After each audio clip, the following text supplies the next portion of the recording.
I'm 38. I prepare taxes for a living, about 400 returns every season, and in March, alone in my own office at 9 at night, I filed my own return the way every preparer does. It bounced back in 90 seconds. The rejection code was one I've read out loud to strangers 100 times, the one that means the dependent on this return has already been claimed by somebody else. The dependent on my return is my son. He's 11. He has slept in my house every night of his life. And when I pulled the records, I found out he'd been claimed by somebody else every single year since 2019, 6 years, roughly $34,000. And the name on those returns is the reason I haven't slept right since, because the name was the wrong person, and the truth was worse than the name. Let me back up. Call me Desmond, Des to everybody who knows me. I run a little 2-desk tax shop in a strip mall in Dayton, between a nail salon and a wing spot, and this was my 14th season. February through April, I basically live there. I do taxes for home health aides and forklift drivers and retired guys who bring their documents in a rubber band. And I'm good at it. And I'm proud of it, because I watched my mother raise 2 kids on a nursing assistant's paycheck, and I decided early that I was going to be the man in this family who understood money instead of being afraid of it. My son is Isaiah. He's 11, he's obsessed with weather, he can tell you the difference between a watch and a warning like a little meteorologist, and he is the entire point of my life. His mom and I split when he was 2, she moved to Atlanta, and I've had full custody since. She sends birthday money and calls on holidays, and that's honestly the healthiest version of what we could be, and I want that on record because of how ugly I'm about to get toward her for one paragraph later on. Now, my family.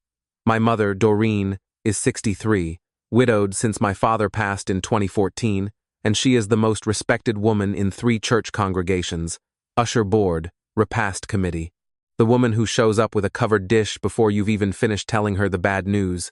She kept me and my little sister alive on nothing. And I don't just love my mother, I have spent my whole adult life slightly in awe of her. And my sister, Tavia. She's 34, and for as long as anybody can remember, Tavia has been the family's cautionary tale. Bartends, drives delivery, phone's always about to get cut off, hasn't filed a tax return since 2017 because, quote, they know where to find me. I love my sister, but we haven't been close in years, and I want to be honest about why, because it matters more than anything else in this story. It's because of 100 little things I was told. My mother, hugging me at Sunday dinner, saying low, don't lend your sister money, baby. I hate saying it, but you know how she is. Things go missing when Tavia's stressed. Tavia never coming around, and my mother sighing. She said some things about you, Des. I won't repeat them. Just protect your peace. Drip, drip, drip, for years. I never checked a single one of those drips. Why would I?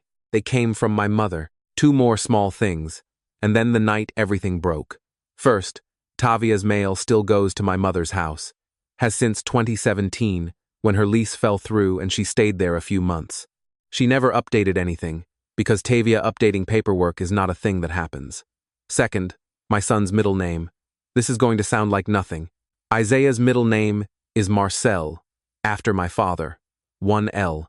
When he was born, my mother wanted it spelled with 2 L's, Marcell, because that's how her daddy spelled it, and she lost that argument in the hospital and never once accepted the ruling. 11 years of birthday cards in a shoebox in Isaiah's closet, every single one addressed to Isaiah Marcel, 2 L's, in her church program handwriting. It was a family joke. Grandma's extra L, keep that shoebox in your mind. It's the whole case. Actually, one more thing, and at the time it was just an annoyance, a story I told at the shop. Back in 2021, I spent a whole spring trying to figure out why the stimulus money for Isaiah never came to me. Everybody's kid money had landed. Mine showed as issued in the system, and just gone, like smoke. I'm a professional, so I did it all. The trace request, the hold music, the letters, and I got nowhere, because those trails dead-end fast when the money followed a different return. And I want you to sit inside one particular Saturday with me, because I've been living in it lately. I sat at my mother's kitchen table with my folders out, complaining about it, doing the thing I do where I narrate the fight, and my mother stood at the counter cutting me a slice of sweet potato pie. And she listened, and she shook her head at the government, and she said, "They'll steal from a working man in broad daylight, baby. Let it go. The Lord keeps better books than they do." And she set the pie down in front of me and squeezed my shoulder. She had that money, Reddit. It had landed in an account with her name on it weeks before, claimed against my son, and she stood in her kitchen and fed me pie and blamed the government while I sat there with my folders like a fool at her table. I told that story for years as a story about bureaucracy. I have to live now with what it was actually a story about. Okay, the Saturday night in March.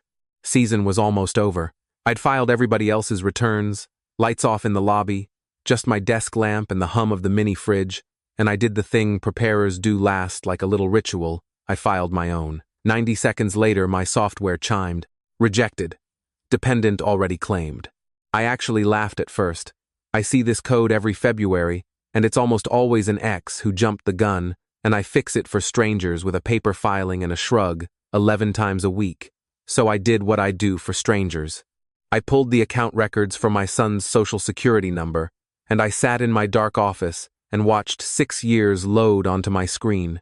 2019, 2020, 2021, 2022, 2023, and now this year. Somebody had claimed Isaiah, my Isaiah, full custody Isaiah, sleeps down the hall Isaiah, on their return every single year, collecting the child tax credit, the earned income credit, the stimulus money during COVID that I could never figure out why I didn't get for him and eventually stopped chasing. I ran the numbers on a legal pad the way I would for a client, and my own handwriting told me the total was roughly $34,000. 6 years of my son's existence, monetized by a person I could not see, because the records show you that your dependent was claimed, but they will not show you by whom.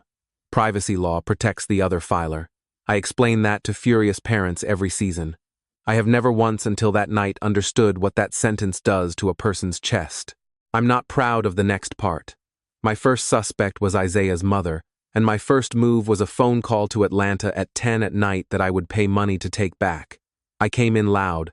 She let me finish, which she didn't owe me, and then she said, cold and level, "Desmond, I will send you my transcripts by Monday. I have never claimed him. I wouldn't." And Monday morning, there they were in my inbox. 6 years of her filings, no Isaiah on any of them, and a one-line message underneath that I didn't understand yet, and would think about constantly later. She wrote, "You need to look closer to home." So I worked it like a professional, because it's the only way I know how to be scared. I filed the identity theft affidavit for my son's social security number. I mailed my return on paper with a cover letter, which forces the government to eventually look at both claims and make somebody prove things. I locked Isaiah's credit at all 3 bureaus, and I told myself the machine would grind out an answer in 6 to 9 months, because that's what I tell clients, and I tried to go back to my season. Then, 10 days later, Tavia called me. First call in almost a year. And I swear this part is true even though it reads like a screenwriter did it. She needed a favor. She'd found an apartment, a decent one, and the landlord wanted proof of income and her last tax return, and she didn't have one because, quote, I haven't filed since 2017, and would I help her catch up? And she'd pay me when she could, and she hated even asking. And Reddit, I want to confess the thought I had, because it's ugly and it's honest. I thought, of course. Money goes missing, and Tavia calls. Everything my mother had dripped into my ear for years stood up at once and pointed. But she's my sister, and it's a 15-minute favor, so I said fine, come by the shop Thursday, bring your ID, we'll pull your account records and see how deep the hole is. Thursday evening, after close, Tavia's sitting across my desk in her delivery hoodie. We sign the consent form, and I pull the records for her social security number, expecting to see what I always see for a non-filer, which is a whole lot of nothing. That is not what loaded. 6 filed returns, 2019 through this year, every single one self-prepared, filed electronically from a residential internet address.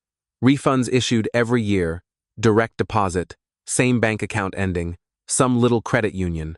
And on every one of those 6 returns, listed as the qualifying dependent, was my son, Isaiah, claimed by his Aunt Tavia, according to the paper, for 6 straight years, for roughly $34,000.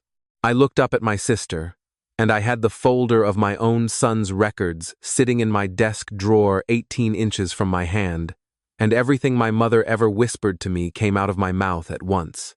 It was not a conversation. I called her a thief. I think I said, of my own sister, "You stole my son," and Tavia, who I'd watched be the family disappointment for 20 years, did not do any of the things guilty people do at my desk, and I've had guilty people at my desk. She didn't get loud.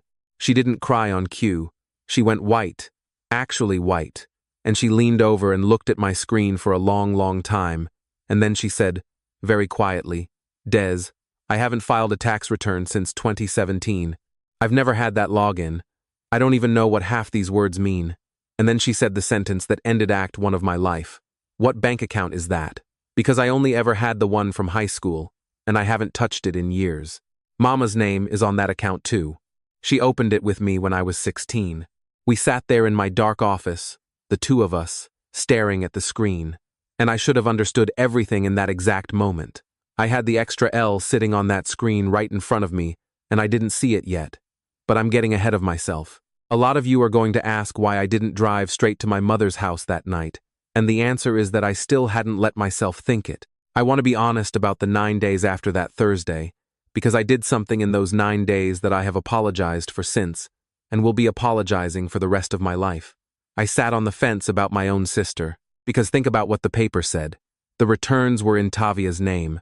The refunds went to Tavia's account. Tavia is the one the whole family had spent a decade telling me not to trust. Paper doesn't lie. That's the whole religion of my profession, and every piece of paper pointed one direction. So while I told Tavia I believed her, and mostly did, there was a cold little auditor in the back of my head that kept whispering, or she's better at this than anyone knows. And my mother read it. My mother worked that fence like she built it. Because of course I told her. She's my mother, my son's grandmother, the first call I make when the world tilts. I sat at her kitchen table that Sunday and laid it out, and I watched her stir her coffee and get this pained, brave look, and she reached over and squeezed my wrist and said, "Baby, I hate this.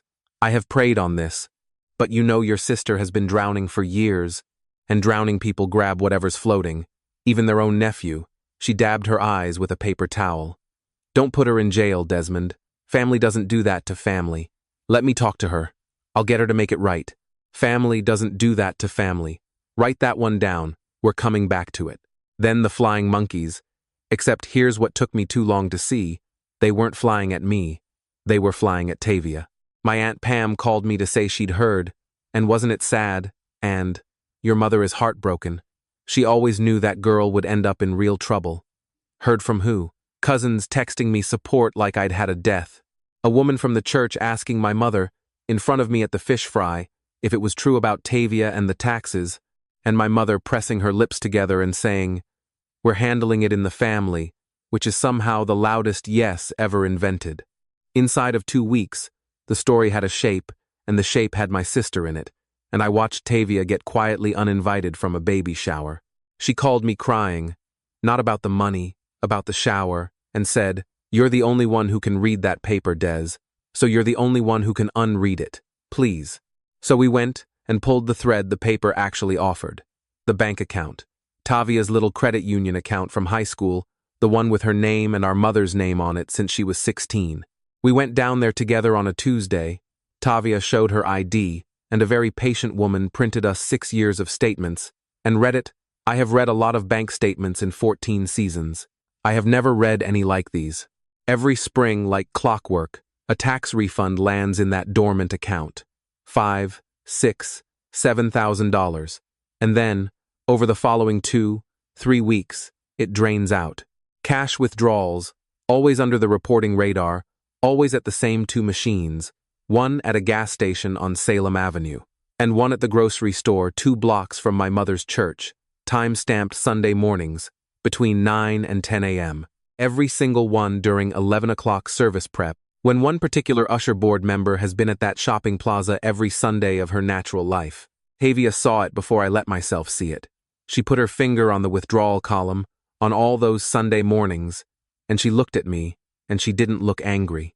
She looked 11 years old, and she said, "Des, who do we know who's at Kroger's every Sunday before church?" And the cold little auditor in the back of my head finally shut up, because there was one more thing I needed to check, and I already knew what I was going to find. I told Tavia I'd call her in the morning. I drove home, and I went into my son's closet, and I took down the shoebox. Okay, this is the part I've started and deleted 4 times, because this is where it stops being a fraud story and becomes the story of my actual family, and there's no professional distance left to hide in. Isaiah's middle name is Marcel, 1L. It's on his birth certificate, his school records, his social security card. Everyone in his life spells it with 1L because that's his name. Everyone except one person, who has spent 11 years spelling it her way on every birthday card, every Christmas card, every get-well-soon card, because her daddy spelled it with 2 L's, and in her mind the hospital ruling was a clerical error she has simply declined to recognize. Grandma's extra L. The family joke. I sat on the floor of my son's closet with 11 years of cards fanned out around me. Isaiah Marcel, Isaiah Marcel, Isaiah Marcel, in that careful church program handwriting. And then I opened my laptop and pulled up the 6 fraudulent returns, the ones supposedly filed by my sister, and I went to the dependent line on each one, and I made myself read the name 6 times. Isaiah Marcel, 2 L's, on every single return, 2019 through this year. My sister does not spell my son's middle name with 2 L's. My sister barely remembers his middle name, and I mean that with love. Exactly one human being alive spells it that way, and she has been signing that spelling on birthday cards addressed to the same child she was renting out to the government for $5,000 to $7,000 a year. I want to try to describe the next hour honestly. I didn't get angry, not at first. I got reorganized. It's like every memory I owned was a return I'd filed wrong and now had to amend. My mother, at her kitchen table 2 weeks earlier, squeezing my wrist, praying on it, telling me not to put my sister in jail. She wasn't protecting Tavia. She was pre-negotiating her own sentence and letting her daughter wear it. The refunds landing in an account she'd had joint access to since Tavia was 16, the one piece of Tavia's identity she physically controlled, mail and all, because Tavia's mail has gone to her house since 2017. Every return self-filed from a home internet address, and I'd bet my license which home. The stimulus money for Isaiah I could never track down back in 2020 and 2021, when she watched me sit in her kitchen and complain about it, and offered me pie. And then the older stuff started amending itself. And this is the part that actually broke me, more than the money, and I need the people in the comments who've lived this to tell me it eventually settles. Don't lend your sister money, baby. Things go missing when Tavia's stressed. She said some things about you, Des. Protect your peace. A decade of drips. I called Tavia at midnight, and I asked her one question. What did Mama tell you about me? And my sister was quiet. And then she said, that you think I'm trash.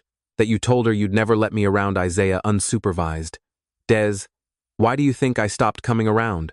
I never said any of that. She never said what I was told she said.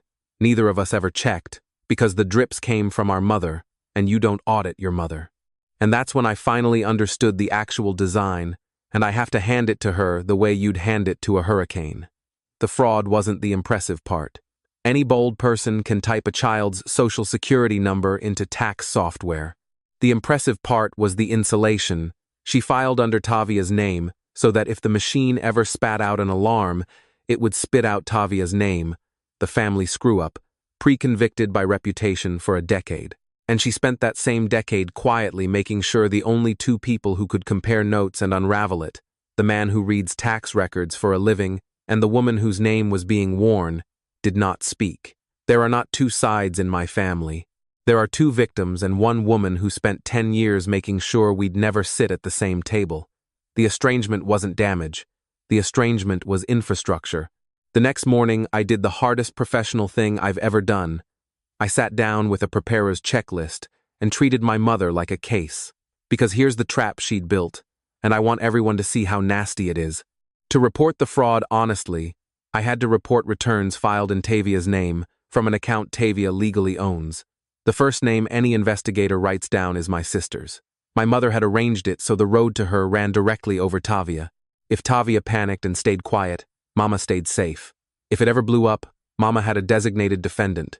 Family doesn't do that to family. She'd said it to my face, at her own kitchen table, as a request for mercy she'd already stolen from her own daughter in advance. So Tavia and I did the thing we were never supposed to do.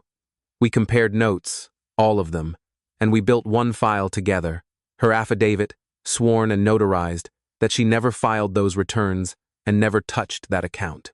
My affidavit for Isaiah's number, the bank statements with the Sunday morning Kroger withdrawals, the apartment denial letter from the landlord who'd pulled her tangled records, and in its own plastic sleeve, because my sister thought of it and she was right, one birthday card, Isaiah Marcel, 2 L's, next to a printout of 6 returns, bearing a spelling that exactly one living person uses.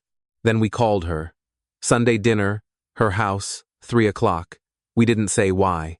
We didn't have to bring the family, because Reddit, at my mother's house, the family is always already there. It's been 4 months since that Sunday dinner, and people keep asking me how it ended, and I keep telling them that in real life this kind of thing doesn't end, it gets restructured. Here's the restructuring. Sunday, 3 o'clock, my mother's dining room.